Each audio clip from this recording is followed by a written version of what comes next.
warahmatullahi wabarakatuh. Kami dari kelompok 2 akan melakukan konseling kepada pasangan suami istri Bapak Fikri dengan Ibu Nia untuk mempersiapkan menjadi orang tua yang baik. Kalau gitu langsung aja ke video konselingnya. Selamat siang Mas Fikri dan Mbak Nia. Siang. Sebelumnya makasih banyak ya udah nyempetin waktu siang ini untuk kita melakukan konseling. Nah jadi sebelumnya perkenalkan dulu, perkenalkan nama saya Bidan Zahra, bidan yang akan membersamai Mbak dan Masnya pada konseling kali ini. Dan nanti ada rekan saya namanya Bidan ya. Nah saya mau melakukan konseling persiapan menjadi orang tua. Nah Mbak sama Masnya baru nikah kan ya? Iya. Kira-kira nikahnya bulan apa Mbak? Februari. Tahun ini ya? Iya. Februari tahun ini. Oke. Mas dan Mbaknya rencananya mau punya anak berapa nih? Dua aja. Dua, cewek cowok atau gimana nih? Sekasihnya aja. Oke, kalau gitu. Nah, bisa mulai ya konselingnya. Jadi kenapa sih persiapan menjadi orang tua itu penting? Karena kan kita harus memastikan ya bahwa Mbak dan Mas itu siap menerima peran baru nantinya sebagai ibu dan ayah, gitu ya. Kali ini ada media ya, namanya berbalik. Nah, nanti bisa dilihat ya di sini. Nah, yang pertama apa sih persiapan menjadi orang tua? Nah, persiapan menjadi orang tua itu persiapan menyeluruh sebelum nanti Mas sama Mbak itu menjadi ayah dan ibu. Jadi semuanya dipersiapkan dulu nih dari sekarang biar nanti pas udah punya anak bakal lebih siap. Mas sama Mbaknya kira-kira abis nikah tuh kemarin pakai KB enggak? Kayak misalnya berhubungan pakai kondom atau misalnya Mbaknya pakai KB apa gitu? Enggak. Tidak. Enggak ya, berarti emang mau rencana langsung punya anak ya? Iya. Ya, jadi di sini saya ada media, bisa dilihat ya sama Mbak sama Masnya. Nah, apa sih persiapan jadi orang tua? Jadi persiapan jadi orang tua itu adalah proses mempersiapkan diri secara fisik dan mental buat nanti Mbak sama Mas itu menerima peran baru sebagai ayah dan ibu, ya. Nah, kenapa sih persiapan sebelum hamil itu penting? Karena kan kita harus lihat dulu ya kondisi ibu secara fisik dan mentalnya kira-kira siap gak nih buat nanti hamil, dan sampai nanti pas udah punya anak si ibunya malah nggak siap gitu menerima perannya. Nah selanjutnya ini ada apa saja sih yang diperiksa sebelum hamil? Jadi yang pertama itu ada pemeriksaan fisik kayak misal berat badan, tinggi badan, tekanan darah, terus nanti diperiksa juga lilanya biar memastikan nih ibunya nanti kekurangan energi kronik atau enggak. Selanjutnya ada pemeriksaan laboratorium. Nah jadi dilihat nih ibunya punya anemia atau enggak. Dan ibunya sekarang tuh setelah ini nggak sih konsumsi obat tambah darah? Enggak ya. Nah kalau bisa, kalau misalnya setiap hari itu dikonsumsinya tiap hari. Tapi kalau misalnya ibunya lagi nggak haid, seminggu sekali aja udah cukup. Ya. Nah selanjutnya ibu juga harus mengkonsumsi asam folat biar nanti si dedenya tuh nggak mengalami kelainan cacat saraf otak. Nah selanjutnya itu ada konseling kesehatan kayak gini nih, konseling sebelum menjadi ibu juga itu penting. Lalu kita mempersiapkan pemeriksaan psikologis, jadi biar kita memastikan nih kondisi mental ibu dan bapaknya itu udah siap belum nanti pada saat menjadi ibu dan ayah gitu. Nah kira-kira bapak sama ibu kalau misalnya lagi stres ngapain sih? Kalau saya main game. Main game, kalau banyak saya tidur. Tapi biasanya kalau misalnya abis tidur atau abis main game stresnya hilang? Ya lumayan sih. Sedikit lah. Oke. Sebelumnya ada imunisasi sebelum hamil. Apa aja sih? Yang pertama itu ada tetanus. Ibunya terakhir suntik tetanus kapan Bu? Februari ya. Berarti nanti kita bakal jadwalin ibu suntik tetanus yang ketiga itu bulan depan ya Bu. Karena kan dari jarak yang kedua ketiga itu 6 bulan. Selanjutnya itu ada vaksin varicella. Nah ini tuh vaksin yang diberikan kepada calon ibu untuk nanti melindungi dari cacar air gitu. Selanjutnya ada vaksin influenza untuk melindungi ibu dan nanti calon anaknya dari virus flu. Sama ada measles, mumps, rubella atau MMR. Nah ini vaksinnya itu untuk melindungi ibunya dan dedeknya itu dari campak, dari gondongan dan dari rubella. Selanjutnya ada vaksin hepatitis B B. Nah ini tuh untuk melindungi ibu dan bayinya dari virus hepatitis B. Nah kenapa sih imunisasi sebelum hamil itu penting? Karena kan kita mau menyambut calon bayi ya, jadi ibunya juga harus sehat biar nanti ibu dan bayinya sejahtera. Sampai sini ada yang ditanyakan? Tidak ada. Tidak ada, oke kita lanjut ya. Selanjutnya ada nutrisi sebelum hamil. Apa aja sih nutrisi yang harus ibu penuhi untuk mempersiapkan kehamilan? Yang pertama itu ada konsumsi makanan yang bergizi seimbang, kayak misalnya karbohidrat, protein, zat besi, makan makanan sayur dan buah-buahan itu juga harus ya Bu. Lemak juga boleh, tapi lemaknya bukan yang lemak jenuh, tapi lemak kayak dari buah alpukat itu bagus. Ibunya jaga berat badan ideal, jangan sampai nanti kekurangan berat badannya atau kelebihan berat badannya. Lalu konsumsi tadi asam folat itu 400 mikrogram per hari atau sejak 3 sampai 6 bulan nanti kalau misalnya ibunya hamil. Nah selanjutnya nih gaya hidup sehat, tadi konsumsi makanan yang bergizi ya Bu, Pak. Terus rutin beraktivitas kayak misalnya pagi-pagi lari pagi atau misalnya jalan sore itu boleh banget. Nah ibunya ngerokok atau suka minum nggak? Enggak ya. Kalau bapaknya? Tidak. Tidak ya. Oke, karena kan ini berpengaruh di sperma juga ya. Jadi kalau misalnya bapaknya ngerokok atau minum, dihentikan dulu kalau emang pengen anak. Nah terus juga kesehatan mental, jangan sampai bapak sama ibunya stres. Sama tadi jaga berat badan ideal, sama rutin melakukan pemeriksaan kesehatan. Nah nanti selanjutnya bakal dijelasin sama rekan saya ya, Mas, Mbak. Ya. Oke, sebelumnya udah nikah dari bulan apa? Februari. Di sini aku juga mau jelasin tentang kesehatan mental sebagai calon orang tua ya. Kenapa sih kayak penting? Karena kan menghadapi perubahan peran kayak menjadi orang tua kan nggak gampang ya, harus kayak bener-bener ekstra juga beradaptasinya, terus juga tanggung jawabnya. Nah terus juga mengelola stres sama emosi, dimana tuh kayak kondisi mental yang sehat membuat seseorang ini mampu mengendalikan emosi. Kadang kan ada anak yang lagi aktif-aktifnya, terus juga orang tuanya nggak bisa nahan emosi, jadi kayak tahu-tahu kebablasan, terus juga bikin trauma buat anaknya nanti gitu. Terus juga kita kan memperkuat hubungan dengan pasangan. Karena apa? Karena komunikasi yang baik, saling memahami dan saling mendukung akan menciptakan hubungan yang harmonis. Karena sesuatu hubungan kalau nggak ada komunikasi kan susah kitanya yang nggak bisa salah paham yang ada. Terus juga mendukung pengasuhan yang positif, karena orang tua yang sehat secara mental itu cenderung lebih sabar terhadap respon si anaknya itu ya. Itu juga bisa menjaga kesejahteraan keluarga. Gimana sih kayak cara menjaga kesehatan mentalnya itu, udah ada yang tahu belum? Oke, di sini ada cara beberapa untuk mengelola stres ya, kesehatan mental sorry. Nah, yang pertama itu kelola stres dengan baik, dimana kayak kita ngeluangin waktu buat relaksasi, berolahraga, beribadah, atau kayak me time bareng keluarga gitu. Dan kayak ngeluangin waktu buat bercanda aja, kayak ya udah kita bisa ngelakuin hobi bareng-bareng atau kayak jalan-jalan atau piknik gitu. Terus juga ada yang namanya bangun komunikasi yang sehat, dimana kayak kita menyampaikan nih perasaan yang kita ingin rasain, dan juga kita juga saling mendengarkan. Jangan kita maunya didengerin mulu ya, kita harus saling mendengarkan juga.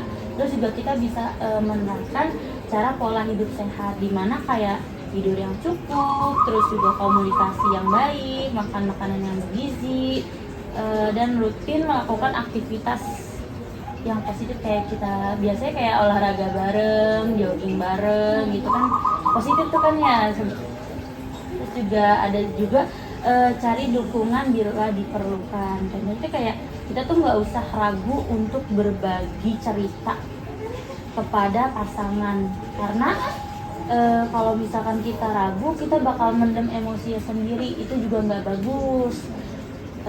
Dimana kayak teman, keluarga, atau bahkan tetangga, atau kalau misalkan kayak benar-benar permasalahannya itu benar-benar kayak parah banget, bisa juga langsung ke tenaga kesehatan.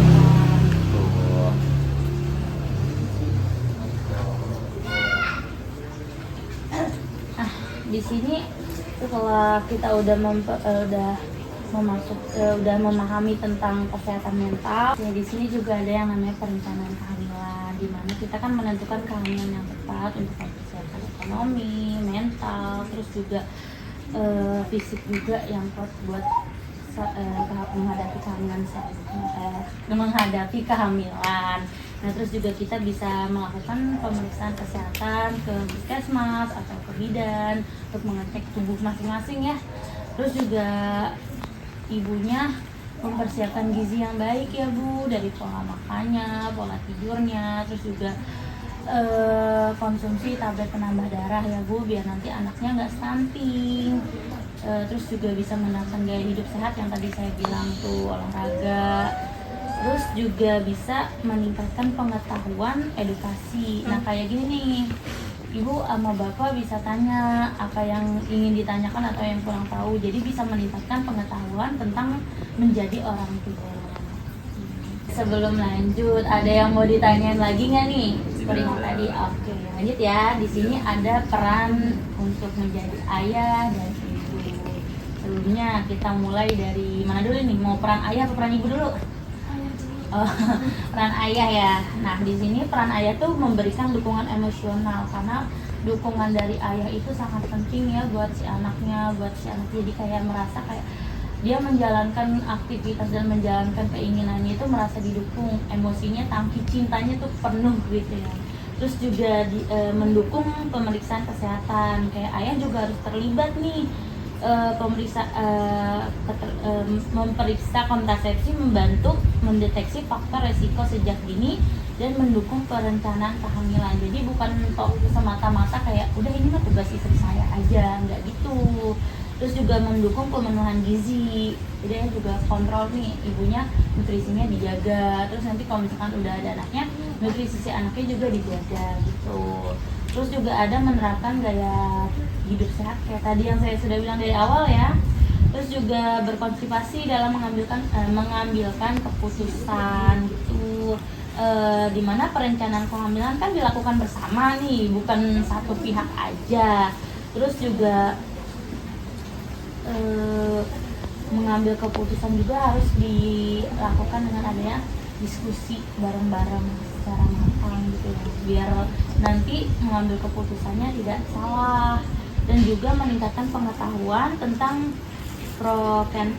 prokonsepsi, membantu ayah memberikan dukungan yang tepat dalam mempersiapkan kehamilan. Mana ya? Paham ya? Oke, lanjut ke ibu ya. Nah, kalau di peran ibu itu menjaga kesehatan fisik. Kayak tadi pemeriksaan prokonsepsi yang bertujuan untuk mendeteksi faktor resiko dan memastikan kondisi ibu siap untuk hamil gitu.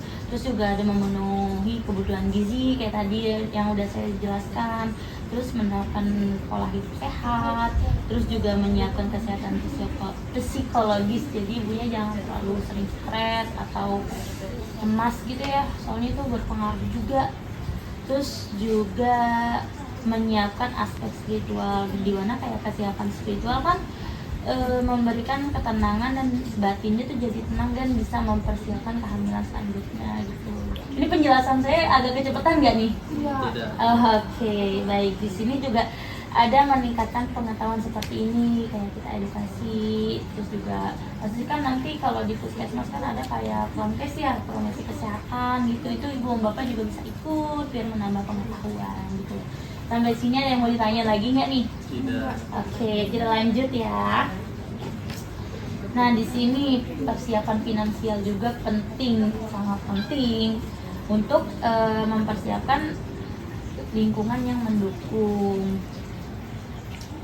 Karena persiapan finansial itu kan merupakan langkah yang penting dalam mempersiapkan diri menjadi orang tua.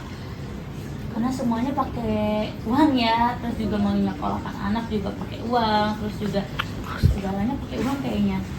Nah, di sini ibu sama bapak bisa nih menyusun anggaran keluarga, meliputi dari biaya kehamilan, biaya persalinan, terus juga kebutuhan bayi bahkan sampai ke pendidikan anak gitu. Terus yang kedua juga ibu bapak harus bisa menyiapkan dana darurat, karena kan kita nggak tahu ya situasi darurat tuh kapan aja, bahkan nggak ada kalendernya kan, nggak ada di tanggal kalender hal-hal yang seperti itu. Jadi kalau misalkan nauzubillah ya kita terkena apa, jadi kita udah ada persiapannya. Nah, terus juga memiliki jaminan kesehatan atau asuransi. Kayak Bapak Ibu udah punya BPJS belum? Oh, bagus. Jadi kan bisa membantu ya. Nah, selanjutnya juga ada meningkatkan literasi keuangan, dimana kayak agar mampu mengelola pendapatan, tabungan, dan pengeluaran dengan baik. Jadi kayak pengeluarannya itu nggak lebih besar daripada pemasukan ibu dan bapak nanti.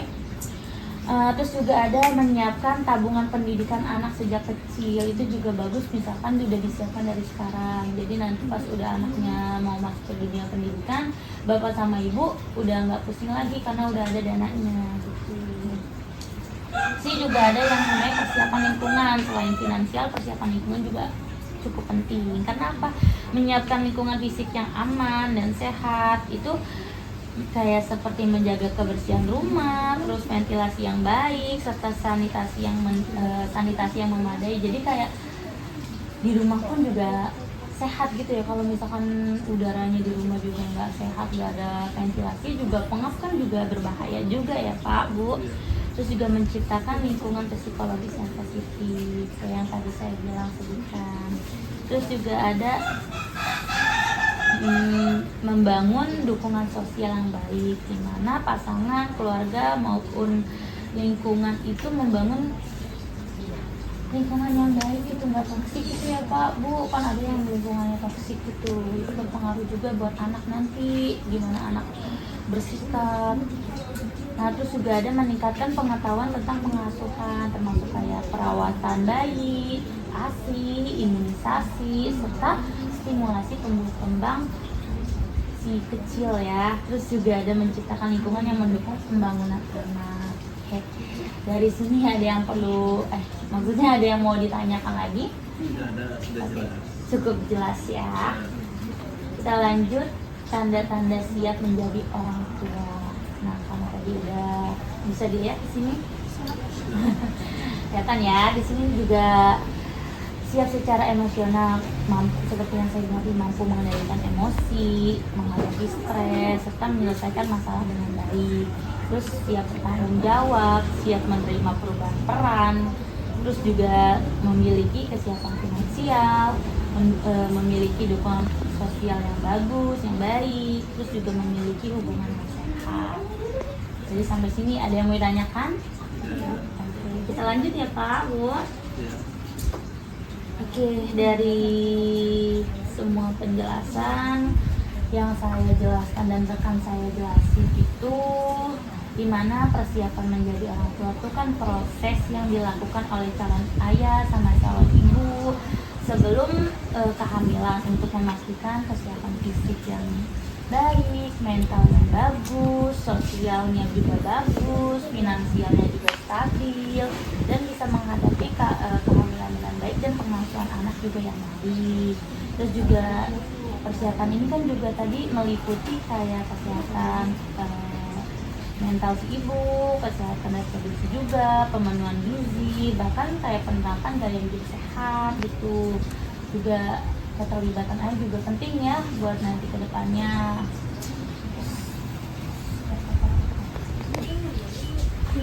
Udah. Mau di brief dulu nggak? Tuh itu. Terus Nah, sampai sini Mas dan Mbaknya ada yang ingin ditanyakan lagi? Ada. Oke, kalau gitu bisa Mas sama Mbaknya ulangi lagi penjelasan saya dari rekan saya tadi. Jadi sebelum menjadi orang tua itu kita harus siap secara ekonomi, emosi, dan sosial ya, dan juga menyiapkan lingkungan yang tidak toksik agar tidak terpengaruh nanti anaknya. Terus juga sebelum hamil, calon ibunya itu harus minum obat benar-benar ya kan? Iya, bener banget. Terus mengkonsumsi asam folat. Iya banget. Kalau bapaknya gimana nih? Bapaknya misalkan tidak merokok dan tahan emosionalnya dan finansialnya dicukupkan. Bisa sampai sini udah paham ya sebelum jadi orang tua apa aja yang harus disiapkan. Kalau begitu, izinkan kami untuk mengakhiri sesi konseling kali ini ya.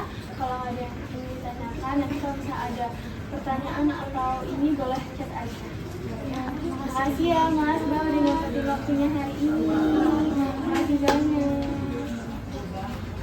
Sekian video konseling yang dapat kelompok kami lakukan. Semoga bermanfaat bagi yang nonton dan untuk Mas Fikri dan Mbaknya semoga bermanfaat ya. Oke, kurang lebihnya mohon maaf. Wabillahi taufiq wal hidayah. Wassalamualaikum warahmatullahi wabarakatuh.